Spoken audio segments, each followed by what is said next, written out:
Today we are going to start the Indian Contract Act 1872.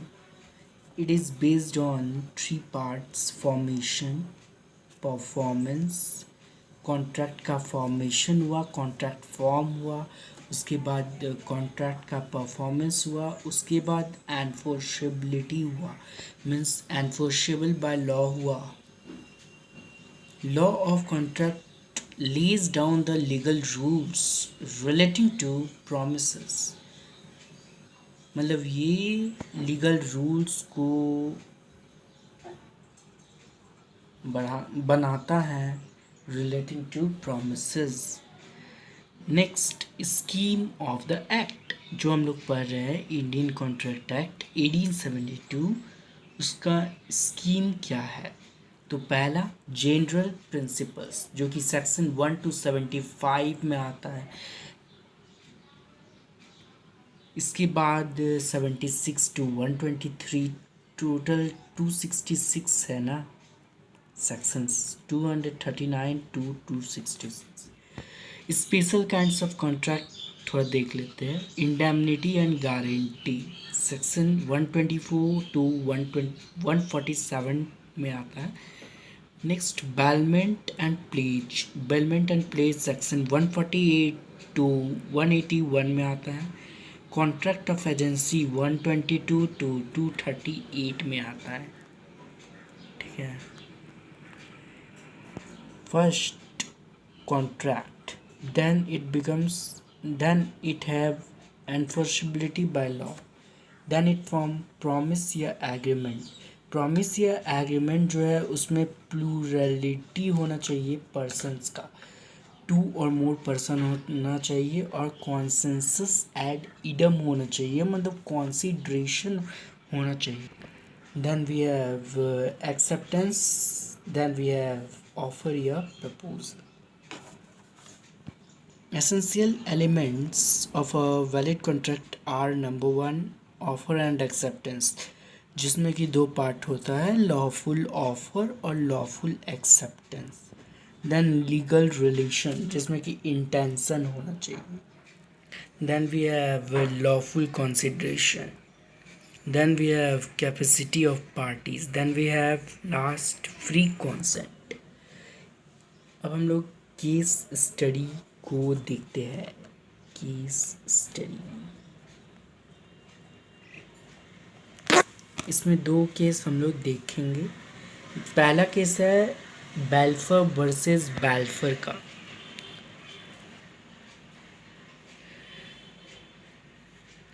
Mister B जो mister बेल्फर जो है वो मतलब कंपनी सेक्रेटरी है, जो कि सिलोन में उनका शिफ्टिंग हुआ है, और ये लोग का प्लान था कि वो इंग्लैंड जाएंगे, लेकिन मिसेस बेल्फर का हेल्थ इश्यूज हो गया, जिसकी वजह से वो इंग्लैंड नहीं जा पाए। तो यहाँ पर एक बोला गया कि मिस्टर बी मिसेस बेल्फर को मिस्टर बेल्फर मिसेस बेल्फर को 30 USD पे करेगा, लेकिन वो पे नहीं किया। तो ये कॉन्ट्रैक्ट यहाँ पर डिसमिस हो गया, केस जो है वो डिसमिस हो गया, क्योंकि ये कॉन्ट्रैक्ट नहीं है, वो एक्सेप्ट नहीं किया ना। 30 USD ये एवरी मंथ देने का, उसको एक्सेप्ट नहीं किया। Second, Rose and Frank company versus Crompton brothers. ये तो डोमेस्टिक नेचर का कॉन्ट्रैक्ट है, और यहाँ पर कोई इंटेंशन नहीं है टू इंटर इन कॉन्ट्रैक्ट में इंटर होने का कोई इंटेंशन नहीं है, क्योंकि ये डोमेस्टिक नेचर का कॉन्ट्रैक्ट है। राइटिंग, लॉफुल कंसिडरेशन मतलब कि समथिंग इन रिटर्न।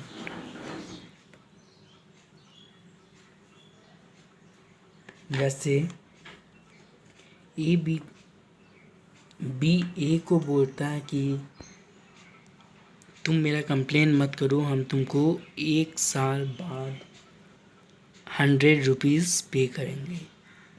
तो वो भी उसको एक्सेप्ट कर लेता है। तो यहाँ पर एक कंसिडरेशन हुआ। इस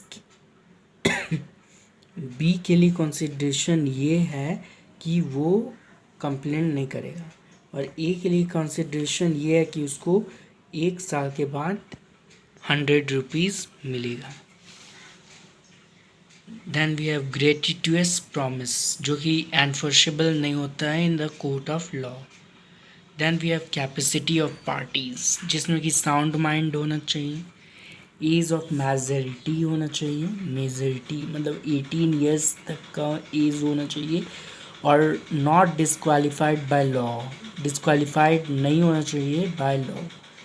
then we have free consent, voidable contract होता है free consent. Aggrieved party, forcefully, जैसे कि हो गया coercion, under influence, misrepresentation, fraud, mistake, lawful object, objective. Parties to a contract या agreement must agree on a lawful object, मतलब agree करना चाहिए जो पार्टीज हैं कॉन्ट्रैक्ट में या एग्रीमेंट में, उनको एग्री करना चाहिए on a lawful object. Then we have alien economy, ये जो है ये वॉइड एग्रीमेंट होता है। जैसे कि इंडिया और चाइना एक एलियन एनिमी है, दोनों के बीच में वार होते रहता है। जैसे इंडिया का एक पर्सन चाइना से ट्रेडिंग कर लिया, जो कि वॉइड एग्रीमेंट है, वो भी नोइंगली किया, तो वो जो पर्सन है इंडिया का, उस जो इसके साथ ट्रेडिंग किया उसको मतलब एलियन एनिमी कहा जाएगा, क्योंकि वो तो एनिमी के साथ मिल गया ना। Then we have fraudulent activity और इलीगल और इमोरल, जैसे ए बी सी है, यहाँ पर एक फ्रॉड हो रहा है जो कि पेमेंट डिफ़ॉल्ट हो गया, कॉन्ट्रैक्ट हुआ है 5 लाख का, तो ये नहीं होना चाहिए। इंजरी टू अ पर्सन और प्रॉपर्टी ऑफ अनदर, जैसे कि एक्स वाई को बोलता है कि जेड का मर्डर कर दो, हम तुमको 10 लाख देंगे, तो ये हो गया, ठीक है, इंजरी टू अ पर्सन और property of another. Then we have writing and registration, writing और ओरली, मतलब रजिस्ट्रेशन होना जरूरी है, प्रूफ रहना चाहिए। One party another party contract breach, मतलब जैसे एक पार्टी दूसरा पार्टी का कॉन्ट्रैक्ट को ब्रीच करता है, तो उसके पास तो प्रूफ होगा ना कि वो कॉन्ट्रैक्ट किया था उससे। देन सर्टेनिटी होना चाहिए, नॉट वेग और वेल डिफाइंड होना चाहिए। जैसे कि ए बी को बोलता है कि हम तुमको लैपटॉप देंगे 50,000 का, लेकिन वो ये नहीं बताया कि जो लैपटॉप है वो बैड कंडीशन में है और वो सेकेंड हैंड है। तो यहाँ पर ये सब चीज़ उसको बता देना चाहिए था, जैसे कि configuration, colour, company. Possibility of performance, major element, physically होना चाहिए और लीगली होना चाहिए, पॉसिबल होना चाहिए। जैसे कि मैजिशियन कुछ चीज़ गायब कर दिया, तो वो एक तरह से गलत है, इम्पॉसिबल एक्ट है, वो नहीं होना चाहिए। Then not expressly declared void, wager void contract, gambling जैसे हो गया, वो वॉइड है, मतलब एनफोर्सेबल नहीं है at the court of law. Kinds of contract, enforceability, void contract, not legally binding and not enforceable by law. Offer या proposal agreement, offer या प्रपोजल और एक्सेप्टेंस जो होता है वो जब मिल जाता है तो वो एक एग्रीमेंट बना देता है, और जो एग्रीमेंट बनाता है वो एनफोर्सेबल होना चाहिए।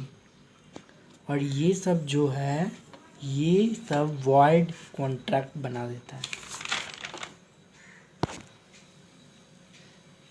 जैसे एक्स और वाई मैरिज का एक कॉन्ट्रैक्ट कहता है, X will marry Y in December, but unfortunately नवंबर में ही वाई मेंटली साउंड हो जाता है, जिसकी वजह से ये कॉन्ट्रैक्ट वैलिड नहीं है, वाइड कॉन्ट्रैक्ट हो जाता है, नॉट एनफोर्सेबल बाय लॉ।